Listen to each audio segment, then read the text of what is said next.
오늘 아침 일라디오. 요즘 작은 우산 하나쯤은 꼭 챙겨야 마음이 놓이는 때죠. 오늘도 우산이나 우비 챙겨서 나오셔야겠는데요. 서해상에서 다가오는 비구름의 영향으로 오늘 다시 가을 장마의 영향권에 들겠습니다. 오전에 서쪽 지역을 시작으로 낮에는 전국에 비가 내리겠는데요. 특히 남부지방엔 시간당 50mm 안팎의 집중호우가 예상됩니다. 충청과 남부지방엔 150mm 넘는 많은 비가 내리는 곳도 있겠는데요. 내일 새벽까지 비가 이어질 모양입니다. 하천 주변에 물이 갑자기 불어날 수 있다는 것 다들 잘 알고 계시죠? 특히 비가 집중될 때 농촌에서는 농수로 확인하러 가까이 갔다가 위험한 일이 발생하기도 하니까요. 오늘도 안전을 가장 먼저 생각하고 보내시기 바랍니다. 8월 27일 금요일 오늘 아침 일라디오 출발합니다. 안녕하십니까? 저는 아나운서 김재홍입니다.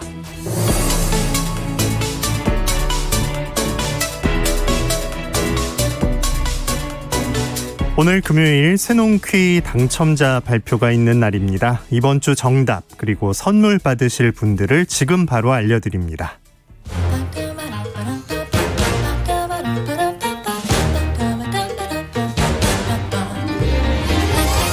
우리 땅, 우리 바다에서 자란 맛있고 귀한 농수산물 정보가 있는 시간, 세상의 모든 농수산물 퀴즈 새농퀴.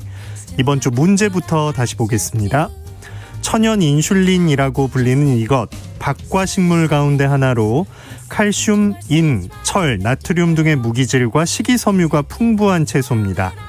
이것은 특유의 쓴맛을 가지고 있는데요. 소금물에 10분 정도 넣었다 빼면 쓴맛을 제거할 수 있습니다. 기름진 육류와도 잘 어울리고 차로도 많이 마시는 이것, 정답은 여주였습니다. 이번 주에도 정말 많은 분들이 참여해 주셨는데요. 모두 감사합니다. 농촌진흥청에서 제공하는 웰빙 잡곡 세트 8687번을 비롯한 3분께 보내드리고요. 7237-0072번을 비롯한 18분께 모바일 커피 쿠폰 보내드리겠습니다. 당첨되신 분들의 번호 오늘 아침 일라디오 홈페이지 공지사항 게시판에 올려놓겠습니다. 또 개별적으로 연락드리고 있으니까요. 기다려주시기 바랍니다. 우리 농수산물에 대한 다양한 정보가 있는 시간, 세상의 모든 농수산물 퀴즈 새농퀴. 다음 주에도 풍성한 선물과 함께 돌아오겠습니다. 많이 참여해 주시고요. 우리 농수산물도 더 많이 애용해 주시기 바랍니다.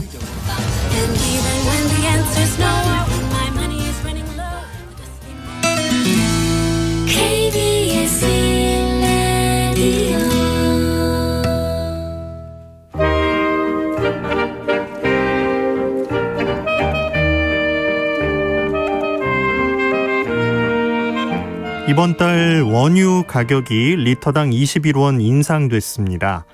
이후에 유가공 제품의 가격 인상, 이에 따른 물가 상승을 우려한 정부가 가격 결정 방식을 개편해야 한다고 나섰는데요. 여기에 낙농업계는 강력하게 반발하고 있습니다. 원유 가격 상승의 이유와 원유 생산자와 소비자 모두가 만족하는 가격을 결정하려면 어떤 대책이 필요할지 농업 이야기에서 알아봅니다. 농촌사회학자 정은정 연구원 전화 연결합니다. 안녕하십니까? 네, 안녕하세요. 네, 자 이번 달에 원유 가격 인상이 확정되면서 우유, 커피, 빵 가격이 줄줄이 오를 거란 전망이 나오는데 실제 시장 상황부터 알아볼까요? 예, 이런 현상을 밀크플레이션이라고 부르더라고요. 그래서 우유를 뜻하는 밀크와 그리고 물가 상승이라는 인플레이션을 합친 말로 우유가 사실 그 자체로 소비되는 것도 많지만 제과와 제빵 그리고 빙과류 그리고 카페라떼라고 하죠. 그 커피 업계에서도 굉장히 중요한 원료입니다. 네. 그래서 우유값이 오르면 연쇄적으로 관련 제품의 가격이 물가가 올라가는 현상을 뜻하는데요. 이 낙농진흥회가 최근 원유값을 21원 정도를 올렸습니다. 하지만 아직 그 유대값이라고 해서 아직 유가 수치가 되지 않아서 현재까지는 그 가격이 반영되진 않았고요. 다음 달 정도부터 오르지 오르지 않을까라는 예측을 하고 있습니다. 오르게 되면 지금 우유 1리터당 제품 기준 평균이 2,600원 정도인데요. 2,800원에서 2,900원까지 약 200원에서 300원가량 오르지 않겠느라는 이런 전망이 나오고 있습니다. 하지만 아무래도 농산물 가격이 오르면 여론이 싸늘하죠. 원유값 인상 때문에 물가가 또 압박을 받는다는 여론도 팽배하면서 이런 상황이 지금 좀 논란이 되고 있습니다. 네, 21원이 오르면 실제 우유는 2,300원 정도 오르는 거군요.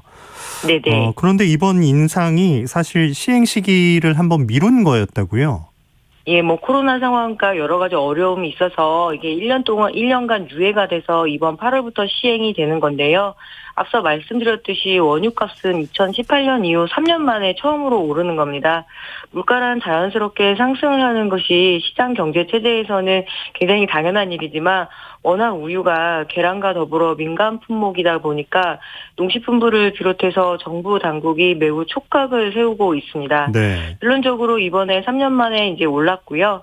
하지만 이 유업체, 우리가 보통 이제 우유회사라고 부르는 이 유가공 업체하고 낙농가 간 정식 합의된 이 원유 가격을 물가 상승을 우려로 정부가 가격에 개입을 하게 됩니다. 그래서 긴급하게 행정명령을 발동해서 농식품부 장관이 이사회를 소집을 했는데요. 이 이사회에 낙농 생산자 7명이 전원 불참하면서 이사회가 파행적으로 이렇게 운영이 되지 않은 겁니다.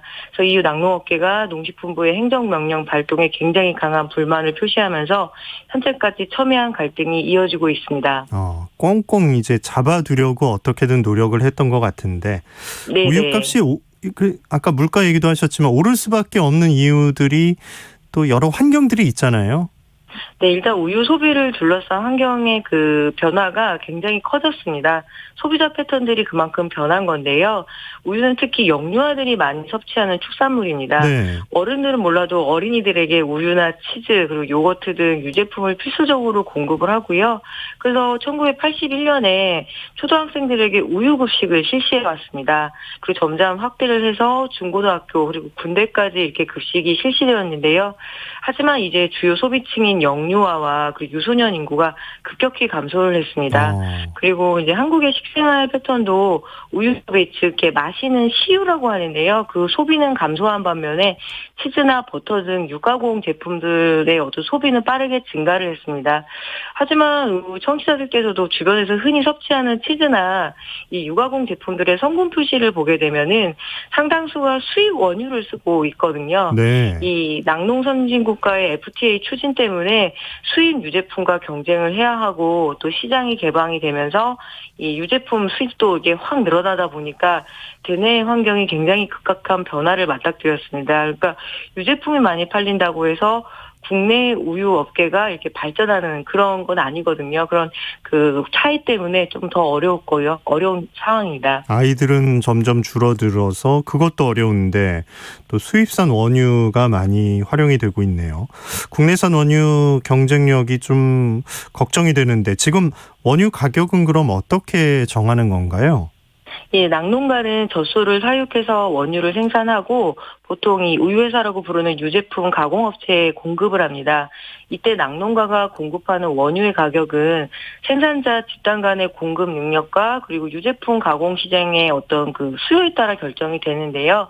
소비자들에게 익숙한 유업체들은 손에 꼽을 정도로 적습니다. 네. 다수의 낙농가가 생산을 하고 소수의 유업체에서 가공과 판매를 하는 그런 원유 공급 구조를 갖고 있습니다. 원유는 유통기한이 굉장히 짧지만 원유를 가공한 유가공 제품은 유통기한이 길어서 유업체들이 시장을 조정하기가 훨씬 더 유리한 구조입니다. 생산된 원유는 한정된 수요가 있고요. 또 즉 우유를 가져가는 업체도 한정돼 있어서 생산자 간 경쟁 심화로 과잉 공급이 이루어지고 어떤 가격 경쟁에 노출이 되면서 이 소수의 유업체에서 원유의 생산 가격을 좀 쥐고 흔들었던 면이 있었습니다. 근데 원유는 송화제를 도입을 하고 이 생산에 이르기까지 최소한 2년에서 3년 정도의 시간이 걸리기 때문에 그 안에 생산자들의 어떤 부담이 굉장히 크고요. 그리고 한번 길러놓으면 생산량 조정이 워낙 어렵다 보니까 이런 어떤 수급 조절에 기본적인 어려움이 있었습니다. 그래서 2002년 11월에 도입된 제도가 바로 우유 쿼터제죠. 그러니까 계획 생산을 하고 그 일정량만큼 그 가공업체에서 다 이렇게 수급을 파는 그런 구조였습니다. 네. 처음에 일단 업체 수는 적고 생산자는 많고 그래서 이후에 쿼터제까지 만든 건데 지금 이 제도가 어떻게 돌아가고 있다고 봐야 할까요? 예, 우유 소비가 이제 실질적으로 감소하면서 낙농업계에 굉장히 큰 위기가 닥쳤다라는 거는 다 알고 있고요. 이 최악의 수급 상황을 맞았던 데가 2002년과 2011년이었습니다. 2002년에는 우유의 어떤 과잉 공급으로 분유로 거의 저장을 많이 해놓는 그런 상황이었었고요. 그래서 이 쿼터제에 기반을 한 제도가 바로 원유 가격 연동제입니다. 계획 생산으로 농가 수치의 원유값을 유대라고 하는데요. 이 유대를 결정하는 방식이었는데 그동안 이 생산자와 그리고 가공업체 간 서로 유리한 고지를 점하기 위해서 굉장히 좀 서로 소모전을 펼쳤습니다. 네. 2011년에 이제 구제역 파동이 일어나고 갑자기 원유 수급에 문제가 생기면서 여러 가지 고민 끝에 정부가 중재를 하고 원유 가격 연동제라는 것을 실시를 하는데요. 그러니까 낙농가와 그리고 가공업체 사이에 가격을 협상을 해서 당해 연도 통계처 발표, 그러니까 통계청에서는 소비자 물가 상승률을 발표를 하잖아요. 네. 그래서 이 소비자 물가 상승률과 그리고 우유값을 생산자와 유업체 간 협상을 통해서 원유의 기본 가격을 결정하는 것을 바로 원유 가격 연동제라고 합니다. 그래서 이 방식을 2013년에 실시해서 현재까지 유지를 해오고 있는 상황이고요. 네.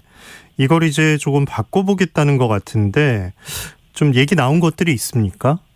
네, 정부는 원유의 공급 과잉 문제를 해결하기 위해서는 이 원유 수급 대책에 이 막대한 예산이 일단 정부에 들어가고 있지 않느냐. 그래서 이 원유 가격 연동제를 비롯해서 전반적인 어떤 낙농 산업과 이 원유 수급에 대한 어떤 손을 대겠다라는 입장인데요. 농식품부 관계자의 언론 인터뷰에 따르면 이 우유 수급 불균형이 심화되고 있다고 하면서 원유 가격 연동제 개선을 비롯해서 낙농업 중장기적 발전을 위해서 개선 방안을 올 연말까지 마련할 계획이라고 하고요. 그리고 실제로 이제 TF팀이 꾸려져 있는 상황입니다. 하지만 이런 기본 가격의 수급 상황이 즉각 반영되지 않다 보니까 유가공 업체나 그리고 수요자도 고려하는 체계로 가격 결정 구조를 바꿔야 된다. 그런 입장이 기본적으로 지금 현재 정부의 입장이고 얼마 전에 이사회가 좀 무리하게 소집되면서 여러 가지로 정부와 낙농가 그리고 가공업체 간 갈등이 굉장히 심화되고 있는 상황입니다. 네. 쉽진 않을 것 같은데 잡음도 좀 많을 것 같고요. 네네. 소비자 입장에서 볼 때는 이게 원유 가격이 조금 올라가면 다른 유제품 가격은 또 많이 올라가면서 가계에 부담이 되는 것도 사실인데 여기에 대한 낙농업계 입장은 뭔가요? 네, 원유 가격 인상이 최근 물가 상승의 원인인 것처럼 몰아가고 있다고 이렇게 굉장히 반발을 하고 있는데요. 네. 일단 생산비 물가 폭등을 두고만 본 정부가 판매 마진, 즉 유통 마진을 그대로 둔 채 생산비만 줄이라고 하는 거 아니냐라고 이렇게 불만들이 높습니다. 생산 현장의 목소리를 무시를 하고 일방적으로 원유 기본 가격을 인하하려는 정부와 유가공 업체의 시도를 받아들일 수 없다라고 성명도 발표하고 지금 굉장히 큰 반발을 하고 있는데요. 낙농업계 입장에서는 우유값의 38%가 유통 마진 개선과 어떤 낙농 기반 유지를 위한 이런 국산 유제품 생산 대책에 반영이 돼야 된다라는 이야기를 하고 있는 거죠. 그러니까 기본적으로 이 과점 형태의 육가공 업체의 유통 마진이 어떤 개선 없이 생산 원가만 건드리려고 한다라는 이런 불만들을 지금 내부치고 있고요. 또 유가공 업체 같은 경우에는 낙농업계가 생산해놓은 원유를 우리가 100% 이렇게 사들이고 있지 않느냐. 그래서 이 원유 가격 연동제 자체가 시장 경제 체제에 맞지 않는다라고 하면서 서로 이렇게 갈등이 심해지고 전혀 좁혀지지 않는 입장으로 지금 팽팽하게 맞서고 있습니다. 예. 우유는 진짜 예전에 막 버리는 장면도 보고 그랬잖아요. 이게 네네. 낙농업만이 갖는 어려움이 있는 것 같은데 이 특성을 좀 고려해줘야 할 것 같은데요. 예, 일단은 계절적 특성이 굉장히 큽니다. 젖소는 10월부터 다음해 4월까지 산유량이 높아지고요. 5월부터 9월까지는 떨어집니다. 또 이 유제품 생산에 1차적으로 필요한 원유에 대한 공급 조절은 그러니까 시간적으로 쉽지가 않은 거죠. 계절에 따라 또 소비의 편차까지 큽니다. 겨울철 같은 경우에는 전반적인 비수기로 소비 감소가 있고요. 또 그 우유 소비에 굉장히 중요한 그 소비처가 학교입니다. 학교가 만약에 반항을 하게 되거나 그리고 이번에 이렇게 코로나19로 제대로 운영이 되지 않을 경우에는 굉장히 큰 타격을 입거든요. 거의 10% 정도를 학교 그 급식으로 소비를 하기 때문입니다. 또 여름에 같은 경우에는 아무래도 디저트도 소비가 높고 그리고 이제 카페도 많이 가고 이렇다 보니까 좀 별 문제가 없는데 겨울 같은 데가 좀 문제인 거죠. 그리고 무엇보다 국내 생산 여건이 점점 악화되는 것도 사실입니다. 사료값이 상승이 되고 또 수입 개방의 문제도 있고요. 그래서 여러 가지 이렇게 유제품의 수요, 즉 뭐 버터나 치즈나 이런 가공 제품의 수요가 있다고 하더라도 실제로 마시는 우유의 소비 시장은 점점 악화되고 있거든요. 또 목장 운영 같은 경우에는 초기 투자 비용이 굉장히 많아서 최소 10억에서 20억이라는 이야기도 있는데요. 이런 고액 투자가 필요하기 때문에 생산자들도 어느 정도 수익을 올려야지만 이 낙농업 자체가 유지가 된다라는 그런 입장을 갖고 있고요. 네. 네. 지금 하고 있는 원유 가격 연동제가 좀 농축산물 가운데서도 특별한 경우인 것 같은데 앞으로 이 좀 수급 불안정도 없이 우리 원유 경쟁력을 높이려고 한다면 어떤 대책이 필요하다고 보십니까? 네, 생산자들 입장도 충분히 이해가 가는 게 아주 오랜 토론을 통해서 결국 정착한 원유 가격 연동제를 이 물가 상승의 우려 때문에 그리고 유가공 업체의 입장만을 고려해서 또 흔들려고 하느냐라는 이런 불만들이 높고요. 또 소비자들 입장에서는 지금 안 그래도 경기도 어렵고 다들 어려운데 이 우유값마저 오르면은 어떡하겠느냐 이런 입장들이 서로 있는 건데요. 중요한 것은 지금 현재 우리나라 낙농산업이 직면한 상황이 좋지는 않습니다. 시장 개방의 문제도 있고요.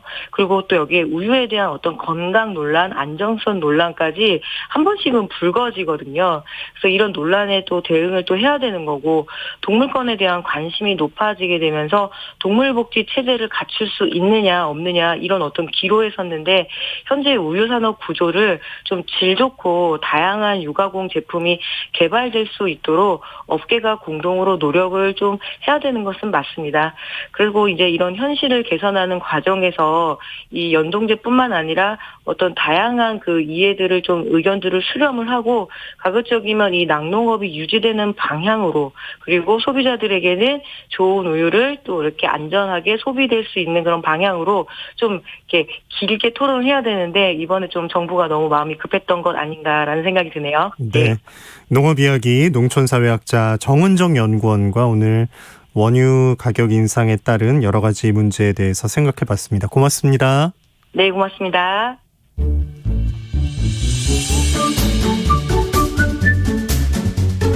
아침을 여는 기분 좋은 습관. KBS 오늘 아침 1라디오.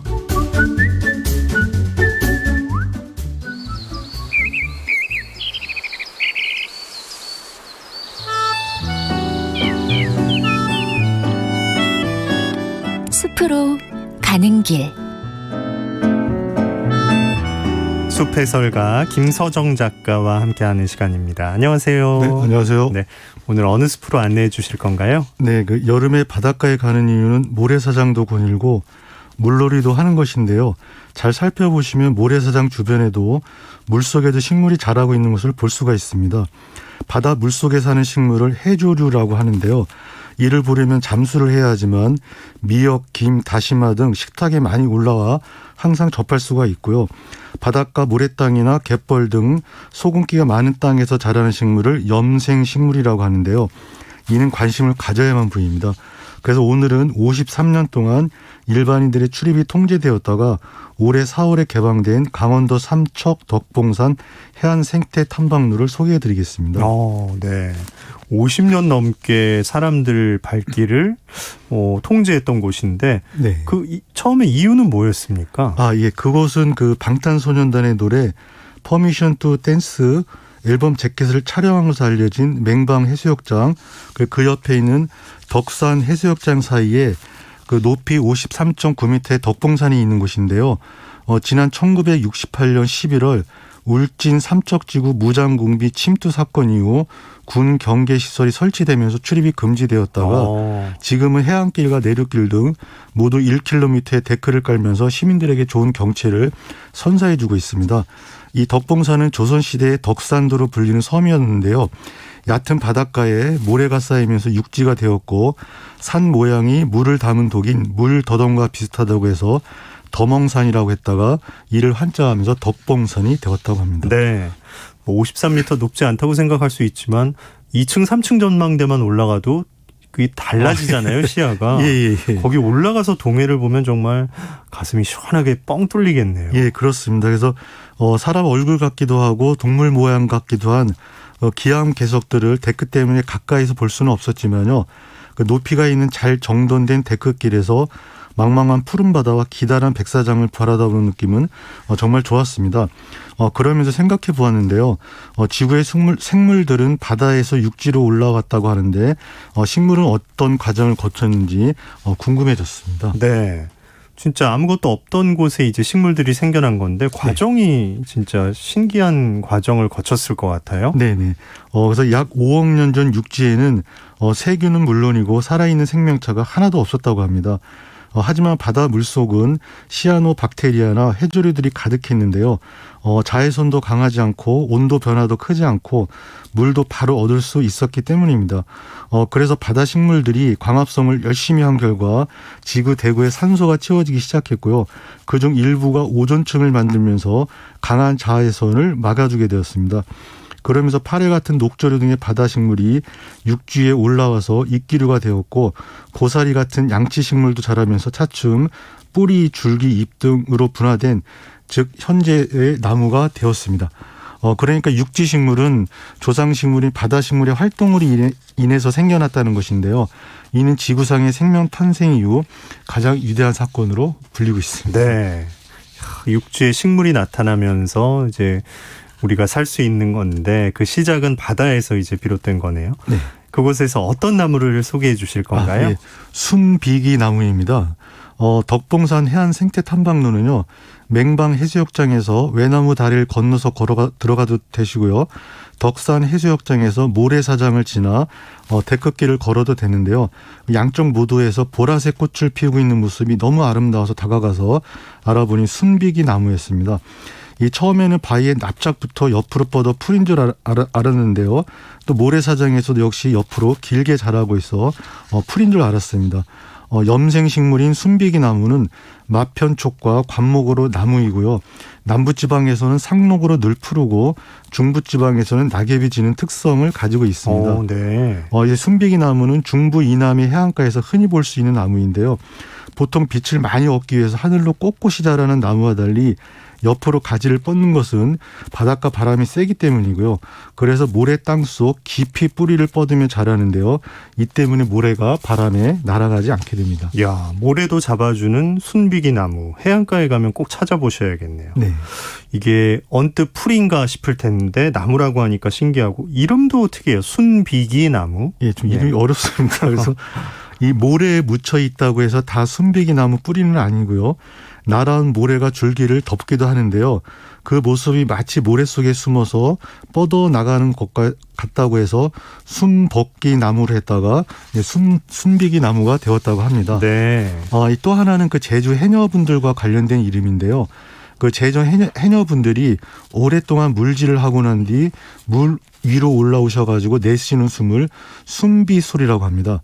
이 순비기 나무의 열매가 만형자인데 이 열매로 만든 약이 두통에 큰 효과가 있었답니다. 그래서 제주 해녀분들이 이 나무를 가까이 하셨는데요. 그래서 제주도에서는 순비기 나무를 순비기 나무라고 부른다고 하십니다. 네네. 약으로도 쓸 수 있었던 참 소중한 식물인데 그러니까 해조류는 아예 물속에서 자라는 바다에 적응한 그 염분에 적응한 건데 순비기 나무 같은 건 이제 염생 식물의 한 종류니까 육지에 그 소금기를 극복을 하고 사는 건데 그것도 참 신기하네요. 지혜롭게 극복을 하는 것 같습니다. 그래서 이 바닷가는 강한 바람과 햇빛 그다음에 사막과 비슷한 건조한 지표면, 그다음에 염분이 높은 지하수 등 식물이 살아가기 혹독한 환경인데요. 그래서 염생식물은 이러한 환경에서 살아남기 위해 키가 작고 누워서 자라고 큐틴질이 발달한 두꺼운 잎 또는 바늘 모양의 잎을 갖고 있습니다. 이 표면에 왁스 같은 두꺼운 막층을 큐티클이라고 하는데요. 바다 식물에는 큐티클이 없습니다. 수분 증발을 막는 이 큐티클 덕분에 식물들은 건조한 환경에서도 살 수가 있었고요. 순비기 나무 잎도 두껍고 표면은 회백색으로 잔털이 빽빽하게 나 있고 뒷면은 은백색이며 가장자리는 밋밋합니다. 이 염생식물은 높은 삼투압으로 소금물을 흡수할 수가 있고요. 잎과 줄기에 소금을 배출하는 소금샘이 있어서 줄기 안에 있는 염선을 타고 올라온 소금기를 내보낼 수가 있습니다. 그래서 염생식물 잎은 까실까실한데요. 여기에 묻은 소금기가 바람이나 빗물에 씻겨 나가기 때문에 바닷가에서도 잘 자랄 수 있습니다. 네. 야, 소금기가 있는 물을 그런 식으로 이제 처리를 하면서 살아가고 있네요. 순비기 나무. 또 어떤 나무를 소개받아 볼까요? 네. 우리나라 염생식물은 94종 정도라고 하는데요. 퉁퉁마디, 나문재, 해홍나물, 칠면초, 갯방풍, 방석나물 등이 많이 알려져 있습니다. 마침 꽃을 피우려는 듯 작은 꽃망울을 달고 있는 수송나물이 그곳에 있어 오늘은 수송나물도 하나 소개해드리겠습니다. 네, 수송나물. 그러면 먹어왔던 건가요, 우리가? 예, 먹을 수 있습니다. 예. 수송나물은 명화죽과 한해살이 풀로 이른 봄에 나는 연한 순과 잎을 데쳐서 나물로 먹었고요. 퉁퉁마디나 나문재처럼 요긴한 구황식물이었습니다. 이 수송나물은 갈조리 톳과 비슷하게 생겼는데요. 네. 어린 순이 솔잎처럼 생겨 수송나물로 불리고 있고요. 잎과 줄기에 물기가 많은 다육식 식물로 자라면 자랄수록 줄기가 단단해져 잎 끝이 가시처럼 되어 따끔합니다. 그래서 가시솔 나물로도 불리고 있고요. 이 수송나물의 꽃은 7월에서 8월에 피고 연한 녹색이며 잎 겨드랑이에 한 개씩 달리는데요. 수술은 5개이고 꽃받침보다 짧으며 꽃밥은 흑색이고 암술은 1개입니다. 이 열매는 난과라고 해서 주머니 모양의 종자가 하나씩 들어 있습니다. 네, 수송나물 마치 톳과 비슷한데 네. 꽃도 있고 네. 이게 아까 순비기나무 열매가 두통 해소에 좋아서 약처럼 쓰였다고 하셨는데 수송나물 먹을 때 또 전해지는 이야기가 있을까요? 네, 있습니다. 이 수송나물은 간 기능을 튼튼하게 하고 유화장을 튼튼하게 하며 혈압을 내리고 열을 내리고 독을 풀어주는 등의 다양한 약효가 있다고 합니다. 이 한의학에 따르면 짠맛에는 강한 짠맛과 약한 짠맛이 있다고 하는데요. 강한 짠맛은 혈압을 높이며 머리로 열을 솟구치게 하고요. 약한 짠맛은 짭짤하면서 끝맛이 달고 입에 침이 고이게 한다는데요. 약한 짠맛은 피를 맑게 하고 열을 내리는 효과가 있어 성인병에 좋다고 합니다. 또 약한 짠맛은 가래를 삭게 하고 단단하게 뭉친 것을 누겨준다는데요. 그래서 과음 후 목소리가 거칠어지면서 가래가 생길 때 조개탕을 끓여 먹는데 조개 껍질에서 우러난 약한 짠맛이 가래를 제거해 준다고 합니다. 네. 염생식물이나 해조류 모두 약한 짠맛을 지니고 있는데요. 김이나 다시마나 미역 같은 해조류는 양식이 가능해서 우리가 식탁에서 자주 접할 수 있는 것 같고요. 염생식물은 아직까지는 자연 그대로 자라는 것을 섭취해야 합니다. 이 함초라고 불리는 퉁퉁마디 같은 염생식물은 음식으로 먹기보다는 환이나 가루로 내어 약처럼 드시는데요. 수송나물도 함초와 성분이 비슷한 것으로 알려지면서 가루나 알약으로 해서 많이 드신다고 합니다. 네. 염생식물은 또 효능까지 가지고 있네요, 다들. 네, 네. 약이 귀했던 시절에 산에서 약초 찾아 먹었던 것처럼 바닷가의 염생식물도 그런 식으로 활용을 했었군요. 예, 맞습니다. 그래서 최근 염생식물과 관련된 기사를 보면요. 김승현 부산대 박사는 갈대 등 염생식물은 광합성을 통해 대기와 땅, 물속에 있는 탄소를 효과적으로 흡수해 퇴적층에 가둬두기 때문에 식물이 없는 갯벌보다 탄소 흡수 능력이 좋다. 이런 말씀을 하셨는데요. 지난 30년 사이 국내 갯벌 면적이 23% 감소했고요. 동해안도 계속되는 개발로 해안이 침식되고 있다고 합니다. 그것은 그만큼 염생식물의 터전도 줄어든다는 것을 말하고 있는 것입니다. 속상하네요. 예. 예. 우리가 식물을 볼 때 가장 위대한 점은 식물들은 움직이지 못하니 환경을 탓하지 않고 그 자리에서 최선을 다해 자라는 모습을 보여준다는 것입니다. 이 소금기가 있는 땅에서 살려고 소금 농도를 조절하는 것을 내염성이라고 하는데요. 이 내염성을 발달시키는 염생식물들, 이해관의 국립공원 연구원이 연구한 바에 따르면 염생식물은 기후 변화나 바닷가 환경 변화를 파악할 수 있는 지표정이 될 수 있는 매우 중요한 식물이다. 그래서 서식지 보존에 힘쓴다고 하신다는데요. 네. 이 가을이 되면은 붉은 빛깔로 멋진 풍경까지 보여주는 게 바로 염생식물입니다. 그 세계에 관심을 갖게 해준 이번 덕봉산 답사가 상당히 고마웠고요. 앞으로도 깊은 관심으로 바닷가 식물을 알아가도록 하겠습니다. 네. 정말 생각 못했던 부분인데 바닷가의 식물. 네. 오늘 삼척 덕봉산 해안 생태 탐방로의 순비기 나무와 수송나물 얘기 들어봤습니다. 숲으로 가는 길 8784님께서 음악 소리만 들어도 기분이 좋아집니다. 오늘도 자연과 함께 할 수 있도록 안내해 주셔서 고맙습니다. 모두 건강한 하루 맞이하세요 라고 인사 보내주셨네요. 감사합니다. 네. 숲으로 가는 길 숲의 설가 김서정 작가님 고맙습니다. 네, 감사합니다. 자, 오늘 날씨 알아보겠습니다. 오늘 전국이 다시 가을장마 영향을 받겠습니다. 여의도에도 지금 비가 내리기 시작했는데요. 호남 서해안을 중심으로 아침에 비 내리는 곳이 많겠습니다. 낮에는 비가 전국으로 확대되겠는데요. 남부를 중심으로 시간당 50mm 안팎의 국지성 호우가 예보된 곳 많습니다. 중부는 오늘 밤에 대부분 비가 그치겠지만요. 남부지방은 내일 새벽까지도 많은 비가 예상됩니다. 비 피해 없게 대비하셔야겠습니다. 더위는 주춤하겠습니다. 서울, 춘천 24도로 선선하겠고요. 남부지방도 광주 29도, 대구 30도로 어제보다는 기온이 낮겠습니다. 해안가를 중심으로는 비와 돌풍도 예상되니까요. 선박과 양식장 관리에 신경 쓰셔야겠고요. 해안가에서 사고 없도록 유의하셔야겠습니다. 오늘 아침 일라디오 듣고 계십니다. 지금 시각 6시 46분입니다.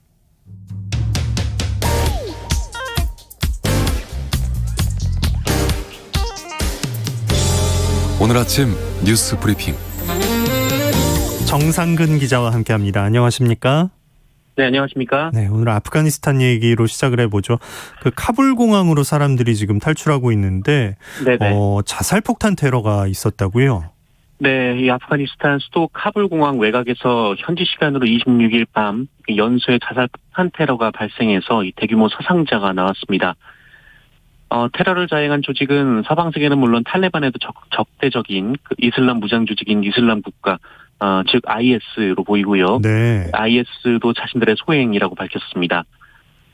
이번 폭탄 테러는 이 카불 하미드 카르자이 국제공항 내비게이트와 또 이로부터 250m가량 떨어진 베런 호텔에서 발생했습니다. 이 베런 호텔은 이 서방 국가들이 카불 탈출 대기자들을 묵도록 하는 숙소로 알려졌습니다. 현재 이로 인한 사망자 통계가 정확하게 나온 것은 아닙니다만 이 70명에서 90여 명이 사망했다라는 얘기도 들려오고 있고요. 이 150여 명 넘게 부상을 입은 것으로 알려졌습니다. 그리고 이 중에는 미군 12명이 사망했고요. 또 15명이 부상당한 것으로 전해졌습니다. 미국 등 서방 세계는 대응을 논의하고 있고요. 일단은 현재 진행 중인 아프간 국민들에 대한 구출을 이어갈 것이다라고 밝혔습니다. 네. 자, 아프가니스탄에서 우리 정부를 도와서 일했던 사람들 어제 국내로 들어왔죠? 네, 아프가니스탄에서 한국 정부 활동을 지원해온 현지인 직원과 가족 중 한국행을 희망한 391명이 한국에 도착했거나 곧 도착을 합니다. 군 수송기를 통해 귀국한 이들은 절반가량이 10살 이하 어린이들이고요. 신생아도 있었습니다. 우리 군은 카불에서 이틀간 공항 인근에서 또 협력자들을 찾아서 집결을 시켰고 이 미군의 협조를 얻어 탈레반군의 검문을 뚫었습니다. 공항 입구에만 2만여 명의 아프간인들이 몰려있고 탈레반이 방해하는 가운데 기적처럼 이 협력자들과 그 가족들을 아프간에서 탈출을 시켰는데요. 분위기가 얼마나 삼엄했던지 독일은 1000여 명의 협력자 중에서 7명만 탈출을 시켰고 일본은 아예 아무도 탈출시키지 못했습니다. 한편 아프간 협력자분들은 코로나19 검사를 마치고 충북 진천의 국가공무원 인재개발원에서 당분간 생활을 합니다. 그런데 진천 주민들이 이번에도 관용의 정신을 보여주셨는데요. 과거 우한 교민들을 포용해 화제가 됐었는데 이번에도 한국 정부와 한국 군을 도운 사람들을 어떻게 외면하느냐라며 성금과 지원 물품까지 준비하셨다고 합니다. 또 진천 분들은 군민 명의로 이분들이 오는 길목에 여러분의 아픔에 함께합니다. 머무는 동안 편안하게 지내다 가시길 바랍니다라는 따뜻한 내용의 현수막을 걸기도 했습니다. 네. 자, 이어서 코로나19 상황 알아보죠. 지금 위중증 환자와 사망자가 늘어서 걱정이 되네요. 네, 어제 코로나19 신규 확진자 수는 1,882명으로, 전날보다 270여 명 정도 줄었고, 다시 2,000명 아래로 내려왔습니다. 오늘도 1,800명대 확진자가 예상이 되는데요. 하지만 말씀하신 대로 위중증 환자 그리고 사망자 수의 증가가 걱정입니다. 특히 어제 통계를 보면 사망자가 20명이나 나왔는데요. 이 4차 대유행이 시작된 이후 가장 많은 수의 사망자가 나왔습니다. 위중증 환자도 어제보다는 좀 줄었지만 425명으로 연일 400명이 넘고 있는 상황입니다. 한편 어제부터 40대 이하를 대상으로 백신 접종이 시작됐습니다. 첫날부터 20, 30대 접종자들이 많이 몰렸는데요. 이 전문가들은 부작용 때문에 망설이는 젊은 층 분들께 위험보다는 이득이 더 크다면서 이 접종이 꼭 필요하다라고 강조했습니다. 실제로 방역당국 조사 결과 지난 4월부터 최근까지 18세에서 49세 확진자의 93.7%가 백신을 맞지 않은 미접종자였습니다. 한편 정부는 앞으로 접종 속도가 더 빨라져서 하루 접종자 수가 100만 명에 이를 것으로 보고 있습니다. 또한 백신 접종 효과를 높이기 위한 추가 접종, 이른바 부스터샷도 본격적인 논의가 진행 중입니다. 네. 자, 기준금리가 0.25%포인트 올라가네요. 네, 지난해 코로나19 여파로 0.5%까지 내려간 기준금리가 15개월 만에 처음으로 0.25%포인트 올라갔습니다. 한국은행은 그동안 경기 방어를 이유로 초저금리를 유지했는데요. 어제 한국은행은 기준금리를 0.75%로 인상하기로 했습니다. 예정된 수순이었는데요. 또 올해 초부터 한국은행 이주열 총재는 계속해서 금리 인상을 언급했습니다. 또한 이주열 총재는 이번 이 금리 인상을 첫 발로 표현해서 추가적인 금리 인상이 있을 것으로 보입니다. 한편 한국은행은 올해 경제 성장률 전망치를 4%로 유지했고요. 반면 물가 상승률 전망치는 2.1%로 0.3%포인트 올렸습니다. 원유와 원자재 가격 상승이 또 주요 요인입니다. 네. 지금 정치권에선 국민의힘 윤희숙 의원 둘러싸고 논란이 이어지고 있죠. 네, 나는 임차인입니다라는 연설로 유명세를 얻은 윤희숙 의원은 이번 권익위 조사 결과 부친의 농지법 위반 의혹을 받게 됐는데요. 이에 대해 송구하다라면서도 부친이 실제 농사를 지을 목적으로 해당 토지를 구입했고 자신은 부친의 경제활동에 대해 아는 바가 없다라고 선을 그은 바 있습니다. 그러면서 독립한 지 한참 지난 친정의 일을 문제 삼는 국민권익위원회는 야당 의원의 평판을 떨어뜨리려는 의도다라고 비난했는데요.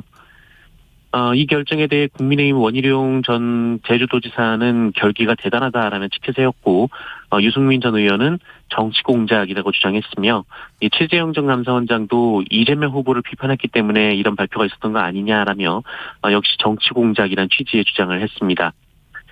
이준석 국민의힘 대표도 연좌의 형태로 의혹을 제기한 건 참 야만적이다라고 윤희숙 의원을 감쌌는데요. 그런데 이 농지법도 농지법인데 이 계획된 투기 아니냐 이런 비판도 제기되고 있습니다. 윤희숙 의원의 부친이 사들인 땅이 1,871제곱미터 약 3천여 평 정도 되는데요. 은퇴하고 농사를 짓는 용도라고 하기엔 상당히 넓고요. 또 무엇보다 해당 부지가 이 세종 스마트 국가 산업단지가 들어설 예정지와 인접한데 윤희숙 의원이 한국개발연구원 KDI 출신이거든요. 이 세종 스마트 국가 산업단지 후보지 선정 과정에서 예비 타당성 조사를 바로 KDI가 했다는 점에서도 문제가 제기되고 있습니다. 또 윤희숙 의원의 부친은 지난해 12월 이 서울시 동대문구에서 아무 연고가 없는 세종시 전임원으로 전입을 했는데 반면 윤희숙 의원이 오히려 세종시에 거주했었기 때문에 윤희숙 의원이 몰랐다라는 것이 더 설득력이 없다라는 지적이 나오고 있습니다. 네. 자, 유승민 전 의원은 대선 출마를 선언했어요.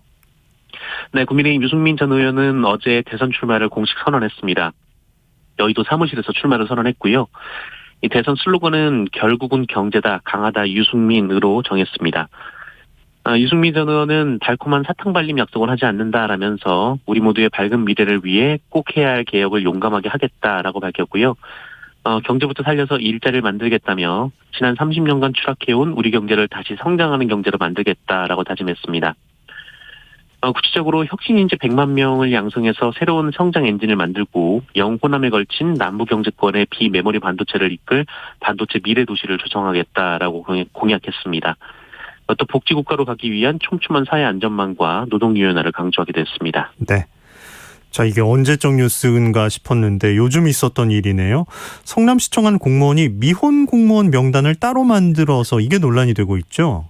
네, 31살에서 37살의 이 미혼 여성 공무원들을 리스트로 만들어서 이 시장 비서관에게 건넸습니다. 문서가 어디에 쓰였는지 알 수는 없습니다만 이 문서를 받은 사람이 마음에 드는 여직원을 골라보라라는 식의 얘기를 들었다고 하는데요. 은수미 시장은 사과를 하면서 법적 수단을 강구하고 있다고 밝혔습니다. 네, 뉴스브리핑 정상근 기자 고맙습니다. 고맙습니다. 자, 오늘 아침 일라디오 금요일 순서 함께 하셨습니다. 내일은 이선영 아나운서가 찾아옵니다. 자, 오늘 비 소식 있으니까요. 혹시 비 피해 없도록 대비 잘 하시고요. 안전하고 건강한 하루 보내시기 바랍니다. 저는 월요일에 다시 오겠습니다. 고맙습니다.